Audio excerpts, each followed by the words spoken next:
দর্শক, কিছুক্ষণ আগে কুড়িগ্রামের রৌমারী থেকে শীতের খবর জানিয়েছেন সহকর্মী মুরাদুল ইসলাম মুরাদ।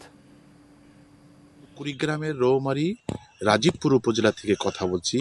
এই এলাকার শীতের তীব্রতা নিয়ে যদি আমি দেশবাসীকে জানাই, সেটি হলো যে এই এলাকায় কিন্তু সকালে প্রচণ্ড কুয়াশা।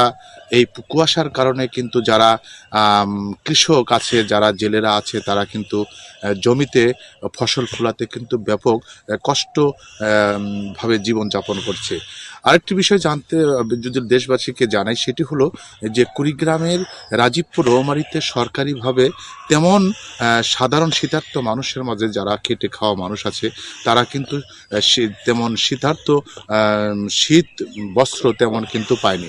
বিভিন্ন এনজিও থেকেও কিন্তু খুবই কম পেয়েছে। আরেকটি বিষয় আপনাকে জানিয়ে রাখি যে রৌমারী রাজীবপুরে হাসপাতালে কিন্তু যারা এই শীতের কারণে কিন্তু বৃদ্ধ যারা আছেন, তারা কিন্তু শ্বাসকষ্টে জীবনযাপন করছেন।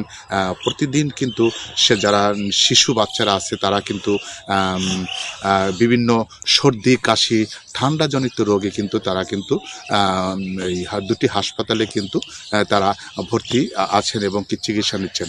আরেকটি বিষয় আপনাকে জানিয়ে রাখি, এই এলাকায় কিন্তু ভারতের মেঘালয় ঘেঁষা কিন্তু দুটি উপজেলা।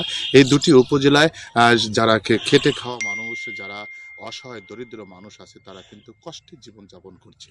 এই ছিল আমার কাছে সর্বোপরি রৌমারী রাজীবপুর থেকে